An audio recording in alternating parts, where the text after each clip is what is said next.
Merci de votre attention, madame, monsieur. L'actualité ce soir, la fin des travaux du forum sur l'investissement hôtelier. 2 jours d'échange des principaux acteurs de la chaîne hôtelière et du tourisme. On s'intéresse notamment aux difficultés du secteur en Afrique, le cas du Togo et du Congo-Brazzaville. Dossier à suivre dans un instant. La santé, l'éducation, les programmes de réduction de la pauvreté des secteurs sociaux clés. La question, comment se portent ces secteurs dans notre pays? Des ONG et associations togolaises ont rendu public ce mercredi un rapport. On en saura un peu plus dans cette édition. Enfin, la musique togolaise comme nous l'aimons, la musique togolaise aimée avec ses réalités. Aimé Abalo nous en parle en fin d'édition. Restez avec nous. Voilà, madame, monsieur, le sommaire. Bienvenue et bonsoir à tous. Le Conseil des ministres, tout d'abord, il s'est réuni ce mercredi à la présidence de la République. Et voici d'ailleurs le communiqué à sanctionner ce Conseil des ministres avec le ministre Pius Agbetome. Le Conseil des ministres s'est tenu ce mercredi 22 juin 2016 au Palais de la Présidence de la République, sous la conduite du Président de la République, son Excellence Monsieur Faure Esomzina Gnassingbé. Au cours des travaux, le Conseil a adopté un projet de loi, un décret et écouté 3 communications. Le projet de loi adopté en deuxième lecture est relatif à la protection et à la mise en valeur du littoral. Le littoral togolais se fragilise au fil des années à cause des effets conjugués d'une présence démographique très élevée, engendrant des problèmes de pollution et de dégradation liés aux activités humaines, d'une part, au changement climatique et aux phénomènes océanographiques qui érodent la côte, d'autre part. Le projet de loi adopté est conçu pour assurer l'équilibre entre l'exploitation et la protection du littoral en vue de conserver son intégrité et ses fonctions essentielles de lieu de résidence, de protection et de loisirs. Le décret examiné et adopté fixe les attributions et porte organisation et fonctionnement du ministère des Postes et de l'économie numérique. L'État a exprimé sa détermination à prendre en compte l'enjeu que représentent les technologies de l'information et de la communication et sa volonté de faire de l'économie numérique un secteur stratégique pour l'ensemble de l'économie nationale, en donnant une nouvelle dénomination du ministère qui intègre désormais l'économie numérique. Le décret adopté par le Conseil vise à réorganiser le ministère en intégrant les orientations qu'impose le développement et la promotion de l'économie numérique.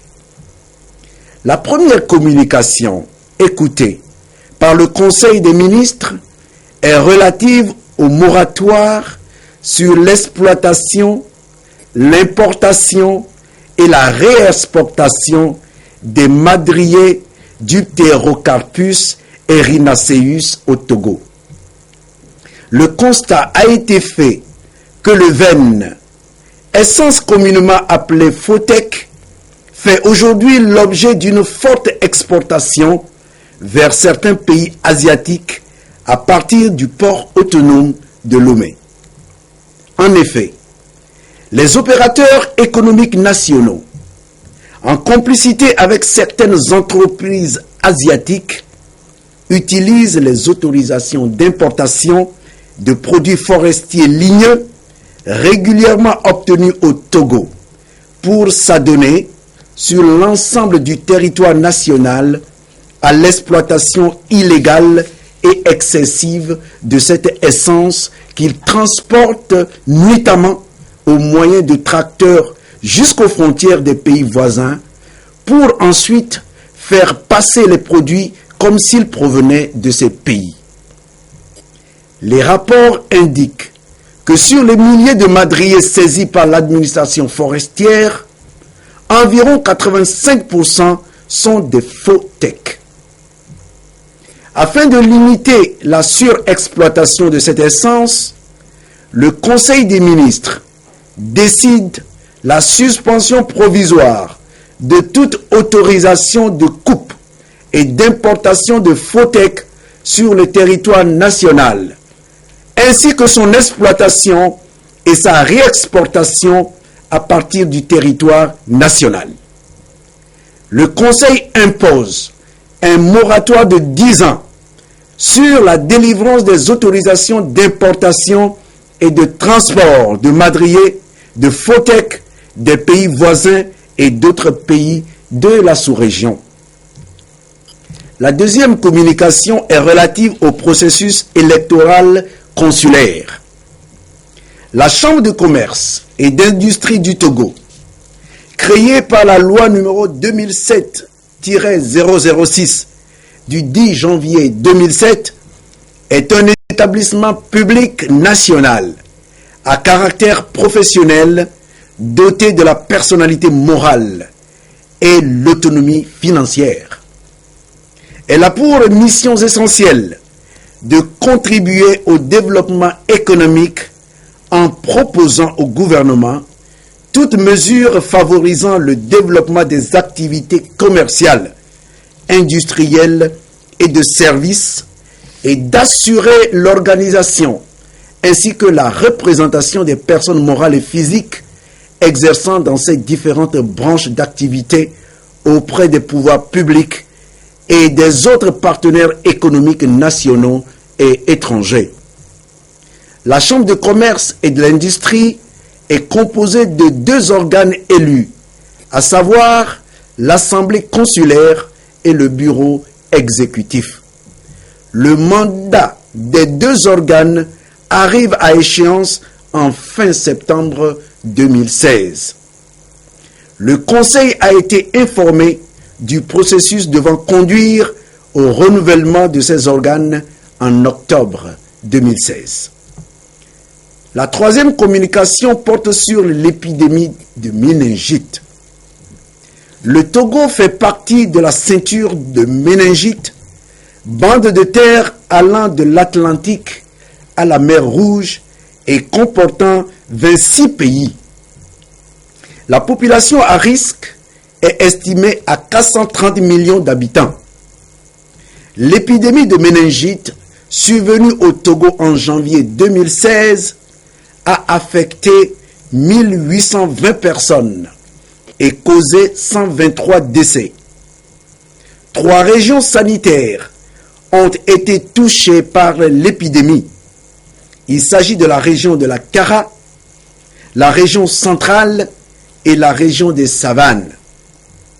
Face à cette situation, le gouvernement et ses partenaires ont pris les 3 types de mesures, à savoir des mesures de prévention, de traitement et de vaccination. Le coût total de l'opération, financée par le Togo et les partenaires techniques et financiers, est de 2 milliards 65 millions 563 579 francs CFA. Le gouvernement a pris plusieurs mesures préventives destinées à prévenir et limiter l'impact des épidémies dans l'avenir, notamment en mettant en place une cellule de veille épidémiologique. Dans les divers, le Premier ministre a exprimé au nom du Conseil les différentes considérations du gouvernement au chef de l'État pour sa diplomatie pragmatique. Pour preuve, les récents voyages officiels du président de la République en Chine et en Allemagne, dont les retombées financières permettront de financer des projets de développement économique et sociaux répondant aux besoins des populations. Le Premier ministre demande à chaque ministre de s'impliquer activement dans la mise en œuvre et le suivi de la réalisation de nos engagements. Il a en outre demandé aux membres du gouvernement de toujours répondre dans les meilleurs délais aux interpellations des députés. Enfin, des décrets de nomination ont été pris au titre du ministère de l'administration territoriale, de la décentralisation et des collectivités locales et du ministère délégué chargé de la planification du développement. Fait à Lomé le 22 juin 2016, le Conseil des ministres. Et voici donc les décrets délibérés ce jour en Conseil des ministres. Décret portant nomination de préfet, le président de la République sur le rapport du ministre de l'administration territoriale, de la décentralisation des collectivités locales. Le Conseil des ministres entendu décréter article 1er sont nommés préfet, préfecture de Tchamba, Madame Titipina Abdoulaye Aïssatou, épouse Mohamed, administrateur civil en remplacement de Monsieur Palanga Kolou et Djou, admis à la retraite. Préfecture de Meaux, Monsieur Anakpa Mani, proviseur de lycée en remplacement du commandant Soufouloum Adam Kassim. Préfecture d'Agou, Madame Bleoussi Ablavi Metchekeo, épouse Amoussou, administrateur civil en remplacement de Monsieur Nouniava Kokou. Préfecture des Lacs, Monsieur Bénissan Tetevi, professeur de collège, en remplacement de Monsieur Edan Akwete, admis à la retraite. Article 2. Le présent décret sera publié au journal officiel de la République togolaise. Décret portant nomination. Le président de la République, sur le rapport du ministre de l'administration territoriale, de la décentralisation des collectivités locales, le Conseil des ministres entendu décrète. Article 1er. Monsieur Tou Paorsiki, administrateur civil en chef, est nommé directeur de la décentralisation des collectivités locales. Article 2. Le présent décret sera publié au journal officiel de la République togolaise. Le président de la République, le Conseil des ministres entendu, décrète. Article 1er. Monsieur Ido Agbeko, administrateur civil principal, est nommé directeur des libertés publiques et des affaires politiques. Article 2.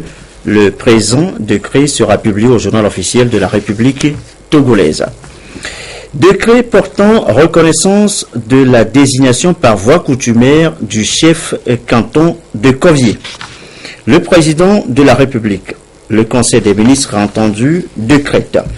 Article 1er. Est constaté et reconnu officiellement la désignation par voie coutumière de M. Kossi Kossivissou, le nom de trône de Togui Kossivi Kossi Zavon Modro 4, en qualité de chef de canton de Covier, préfecture de Zion. Article 2. Il est alloué à Togui Kossivi Kossi Zavon Modro 4, chef de canton de Covier, des indemnités annuelles de fonction de 264 600 francs CFA.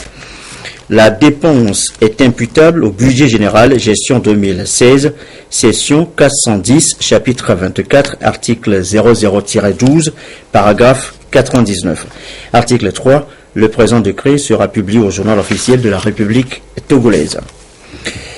Décret portant nomination, reconnaissance de la désignation par voie coutumière du chef de canton de Danitigba, Evita. Le président de la République, le Conseil des ministres entendu, décrète. Article 1er.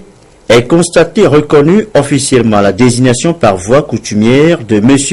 Voulé Yao Agbeko sous le nom de trône de Togui Kououdade 4 en qualité de chef de canton de Dani Atigba, Evita, préfecture de Dani. Article 2. Il est alloué à Togui Kououdade 4, chef de canton de Dani Atigba, Evita, des indemnités annuelles de fonction de 264 600 francs CFA. La dépense est imputable au budget général, gestion 2016, session 410, chapitre 24, article 00-12, paragraphe 99. Article 3. Le présent décret sera publié au journal officiel de la République togolaise. Décret portant en reconnaissance de la désignation par voie coutumière du chef de canton de Pessi. Le président de la République, le Conseil des ministres entendu, décrète. Article 1er, est constaté et reconnu officiellement la désignation par voie coutumière de Fia Akouvi Edem Arhi Kouamivi en qualité de chef de canton de Pessi, préfecture de l'Est Mono. Article 2, il est alloué à Fia Akouvi Edem Arhi Kouamivi, chef de canton de Pessi, des indemnités annuelles de fonction de 264 600 francs CFA. La dépense est imputable au budget général, gestion 2016, session 410, chapitre 24, article 0012, paragraphe 99. Le présent décret sera publié au journal officiel de la République togolaise. Décret portant reconnaissance de la désignation par voie coutumière du chef de canton de Kontouaré. Le président de la République, le Conseil des ministres entendu, décrète. Article 1er, est constaté et reconnu officiellement la désignation par voie coutumière de M. Famba Mongbe Nabumbe en qualité de chef de canton de Kontouaré, préfecture de Loti. Article 2, il est alloué à M. Famba Mongbe Namumbe, chef de canton de Kontouaré, des indemnités annuelles de fonction de 264 600 francs CFA. Article 3, le présent décret sera publié au journal officiel de la République togolaise. Décret portant reconnaissance de la désignation par voie élective du chef de canton de Nawaré. Le président de la République, le Conseil des ministres entendu, décrète, article 1er, est constaté et reconnu officiellement la désignation par voie élective de M. Upoi Moussonoul en qualité de chef de canton de Nawaré, préfecture de Dampen. Article 2, il est alloué à M. Upoi Moussonoul, chef de canton de Nawaré, des indemnités annuelles de fonction de 264 600 francs CFA. Le présent décret sera publié au journal officiel de la République togolaise. Décret portant reconnaissance de la désignation par voie élective du chef de canton de Kantindi. Le président de la République, le Conseil des ministres entendu, décrète. Article 1er, est constaté et reconnu officiellement la désignation par voie élective de M. Pondimbe Nanyamja en qualité de chef de canton de Katindi, préfecture de Tone. Article 2, il est alloué à M. Poutimbe Nanyamja, chef de canton de Katindi, des indemnités annuelles de fonction de 264 600 francs CFA. La dépense est imputable au budget général, gestion 2016, session 410, chapitre 24, article 0012, paragraphe 99. Le présent décret sera publié au journal officiel de la République togolaise. Décret portant reconnaissance de la désignation par voie élective du chef canton de Lokbanou. Le président de la République, le Conseil des ministres entendu, décrète. Article 1er, est constaté et reconnu officiellement la désignation par voie élective de M. Nabouak Kamfiti en qualité de chef de canton de Lopanou, préfecture de Tanjoua. Article 2, il est alloué à M. Nabouak Kamfiti, chef de canton de Lopanou, des indemnités annuelles de fonction de 264 600 francs CFA. Le présent décret sera publié au journal officiel de la République togolaise. Décret portant reconnaissance de la désignation par voie élective du chef de canton de Nayenga. Le président de la République, le Conseil des ministres entendu, décrète, article 1er, est constaté et reconnu officiellement la désignation par voie élective de M. Nam Tougli Dametote en qualité de chef de canton de Nayega, préfecture de Penjal. Article 2, il est alloué à M. Namtougli Dametote, chef de canton de Nayega, des indemnités annuelles de fonction de 264 600 francs CFA. Le présent décret sera publié au journal officiel de la République togolaise. Décret portant reconnaissance de la désignation par voie élective du chef de canton de Naki Est. Le président de la République, le Conseil des ministres entendu, décrète. Article 1er, est constaté et reconnu officiellement la désignation par voie élective de M. Sinandale Larja en qualité de chef de canton de Naki-Est, préfecture de Pendjal. Article 2, il est alloué à M. Sinandale Larja, chef de canton de Naki-Est, des indemnités annuelles de fonction de 396 900 francs CFA, dépenses imputable au budget général, gestion 2016, session 410, chapitre 24, article 0012, paragraphe 99. Le présent décret sera publié au journal officiel de la République togolaise. Voilà donc pour les décrets délibérés ce jour en Conseil des ministres, dont nous venons donc de suivre le compte rendu tout à l'heure avec le ministre Pius Agbetobe. La suite maintenant, le ministre zimbabwéen de l'industrie touristique reçu en audience ce matin par le chef de l'État, Walter Mzembi, c'est son nom. Il est allé demander auprès du chef de l'État le soutien du Togo pour sa candidature au poste de secrétaire général de l'Organisation mondiale du tourisme. D'autres sujets ont été évoqués à l'occasion de cette audience. Les précisions au micro de Arnold Kidifou. I was here to pay a courtesy call on His Excellency the President of Togo. First and foremost, to extend our gratitude. Je suis d'abord venu exprimer la reconnaissance du Zimbabwe au président Faure Gnassingbé pour les différentes visites qu'il a effectuées dans notre pays. À ces occasions, il a notamment échangé avec le président Mugabe sur la conférence de Lomé sur la sécurité maritime. C'est une initiative que le Zimbabwe soutient entièrement. Les deux chefs d'État ont également évoqué les possibilités de partage d'expériences en matière d'écotourisme, qui est un domaine où le Zimbabwe a eu quelques réussites que nous pouvons partager avec nos homologues togolais. J'ai aussi sollicité le soutien du Togo pour ma candidature au poste de secrétaire général de l'Organisation mondiale du tourisme. C'est une institution des Nations Unies chargée de la promotion d'un tourisme responsable, durable et accessible à tous. Ce poste sera vacant l'année prochaine. C'est une belle opportunité pour que l'Afrique se positionne dans ce domaine. Le président Faure Gnassingbé m'a exprimé son soutien au vu de mon expérience dans cette position et en raison de l'agenda que j'ai développé pour la promotion du tourisme et de l'industrie touristique.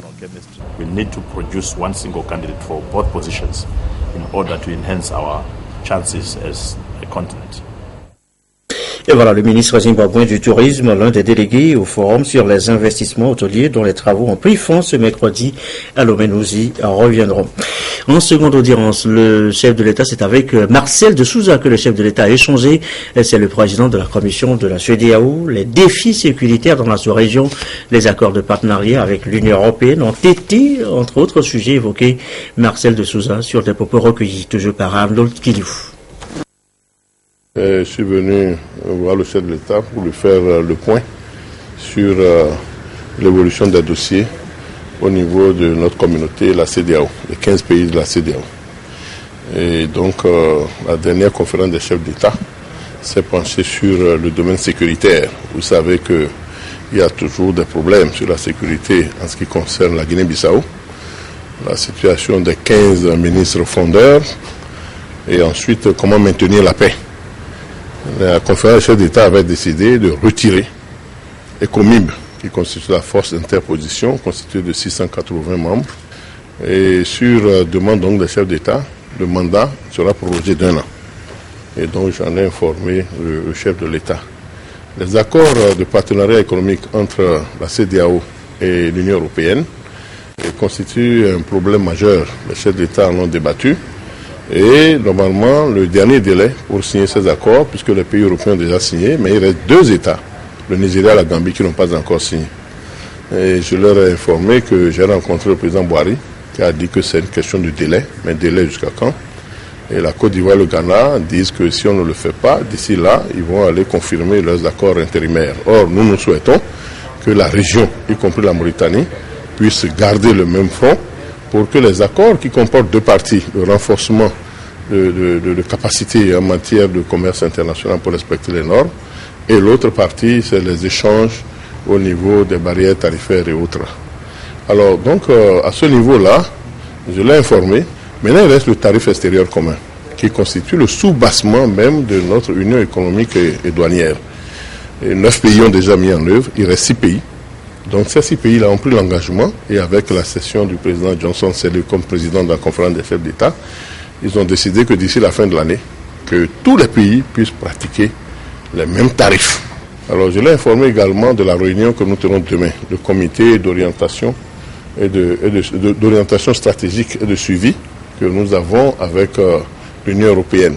Donc les 15 ministres qui ont en charge le dossier et les points focaux vont être réunis demain à Lomé pour le Premier ministre aura assuré l'ouverture pour voir sur les 1,150 milliards d'euros octroyés à notre région comment les orientations des différents domaines sont suivies. Je viens de la Côte d'Ivoire où il y a une table ronde sur les infrastructures. Et cette table ronde devrait avoir lieu depuis 2014. À cause du virus Ebola, ça a été remis en 2015. Et à cause de certaines difficultés, on a dit fin décembre 2016. Je viens de lui dire qu'à fin décembre 2016, puisque cette table ronde devait avoir lieu à Abidjan, les autorités ivoiriennes nous ont informé qu'il y a des élections législatives et qu'ils sont prêts à accueillir, mais ils souhaiteraient qu'on puisse choisir une autre date. Donc il a informé que nous irons vers fin mars 2017. Ensuite, que nous avons été reçus à la BAD, qui a apporté son appui pour cette table ronde-là. Dans cette table ronde, il y a 230 projets et programmes qui sont prévus, mais je l'ai informé que nous voulons prioriser les infrastructures. Et la première priorité, c'est la route qui fait 3 couloirs x 2 allant de Lagos jusqu'à Abidjan. Le commerce intracommunautaire doit être privilégié. Donc, il nous a réitéré ses instructions et nous a demandé de pouvoir signaler au fur et à mesure les problèmes que nous allons rencontrer pour apporter son appui. Et voilà, Marcel de Souza, le président de la commission de la CEDEAO, reçu donc en seconde audience par le chef de l'État. À la primature, cet après-midi, le Premier ministre de son côté a discuté avec Madame Carla Montesi. Elle est directrice pour l'Afrique centrale et de l'Ouest au sein de la Direction générale pour le développement de la Commission européenne. Elle a pris part à Lomé aux travaux du comité d'orientation stratégique Afrique de l'Ouest, Union européenne. Ici, vous allez l'entendre, il a été question de développement économique de l'Afrique de l'Ouest avec la jeunesse comme priorité. Et Carla Montesi au micro de Nathalie Kwanegui. Nous avons pu échanger avec les premiers ministres les défis du Togo ainsi que les défis de la coopération régionale en Afrique de l'Ouest, car nous sommes ici cette semaine en tant qu'Union européenne pour échanger avec les ambassadeurs de l'Union européenne dans les pays de la région, mais également demain avec les présidents de la Commission ECOWAS, CEDEAO et les présidents de l'UEMOA pour échanger ensemble les défis de la région et identifier les actions qui nous permettent de faire face aux défis de la région. L'Union européenne met à disposition de la région des montants pour la coopération et le développement extrêmement importants et nous allons travailler ensemble dans les prochains jours afin d'identifier quelles sont les actions que nous pouvons mettre ensemble en œuvre dans les pays de la région de l'Afrique de l'Ouest pour justement aider la jeunesse des pays et de soutenir des actions de paix et de sécurité ainsi que de développement économique pour les pays de l'Afrique de l'Ouest. Et voilà, justement, l'Union européenne, la France, l'Allemagne, dans la logique de leur programme, se sont donc mis d'accord pour coordonner leur coopération au développement au Togo. L'appui apporté donc au Togo pour la période 2014-2020 s'élève à 715 millions d'euros, soit près de 470 millions donc de francs CFA. Le document de programmation a été donc signé cet après-midi par les 3 partenaires au développement et le ministère en charge de l'économie. Voilà les images. Nous y reviendrons bien évidemment dans nos prochaines éditions. À noter aussi que les députés vont se réunir pour la 13e séance plénière de la première session ordinaire de l'année, qui réunir donc en plénière le vendredi 24 juin 2016 à 9h au Palais des Congrès, siège de l'Assemblée nationale. Lomé, capitale depuis hier, vous le savez, de l'hôtellerie, le forum sur l'investissement dans le secteur, je vous le disais tantôt, a pris fin cet après-midi. L'hôtellerie à maillon très important de la chaîne touristique, un secteur non sans difficulté. On va s'y arrêter, on va s'intéresser donc un peu ce soir avec sur les difficultés de l'entreprise hôtelière en Afrique, les défis à relever. Les cas du Togo et du Congo, Brazzaville nous intéressent précisément. Augustin Kossi, Prudence Zissou. 3 millions de touristes ont été enregistrés en Afrique en 2015 contre 55 millions en 2014. Au même moment, les recettes hôtelières ont baissé de 4,35% selon les statistiques de l'Organisation mondiale du tourisme. Un tableau peu reluisant dû aux défis sécuritaires et sanitaires. Dans les pays touchés en 2014 et 2015 par le virus Ebola, il n'y a presque pas eu d'activité pendant cette épidémie. À cela s'ajoute un défi crucial, le manque d'investissement. Et pourtant, le continent dispose d'importantes infrastructures hôtelières, d'attraits naturels et culturels riches et diversifiés. Dans les différents pays, des plans de redressement sont mis en œuvre pour insuffler un nouveau dynamisme au secteur. Il y a un dynamisme naissant. Nous avons aujourd'hui toutes les infrastructures, tant sur le chemin ferroviaire que routier, parce que nous avons d'abord procédé à des différentes municipalisations qui nous ont apporté des infrastructures qui aujourd'hui nous permettent de dynamiser et d'être dans le cadre de la diversification également économique un apport en termes de ressources sur le plan de la contribution dans les recettes de l'État. Nous avons des sites que vous connaissez mondialement et nous avons surtout aujourd'hui un plan directeur. Le Congo a maintenant est doté d'un plan directeur qui permettra aujourd'hui une meilleure visibilité sur le développement du tourisme balnéaire, sur le développement du tourisme d'affaires. Au Togo, la modernisation du secteur touristique intègre parfaitement la vague des réformes entreprises par le gouvernement pour relancer l'économie. Le rythme de croissance que le gouvernement, sous l'impulsion du président de la République, son Excellence Faure Eswazimna Gnassingbé, a décidé d'imprimer au tourisme togolais est rassurant. Au rang des actes concrets qui confirment cette volonté figure l'inscription du secteur du tourisme parmi les secteurs porteurs de croissance dans la stratégie de croissance accélérée et de promotion de l'emploi SCAP, qui est l'instrument national de planification du développement. Il y a également la décision de réouverture du somptueux hôtel Radisson Blu 2 février qui abrite les travaux de notre forum et qui fut dans les années 80 le principal centre d'intérêt du tourisme de congrès de notre pays. Le Togo dispose beaucoup de potentialités touristiques sur lesquelles le gouvernement travaille en vue de leur valorisation. Ces efforts déployés portent déjà leurs fruits.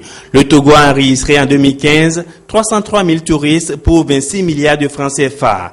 Il a également connu, en l'espace d'une dizaine d'années, une floraison d'infrastructures hôtelières et de sites d'accueil.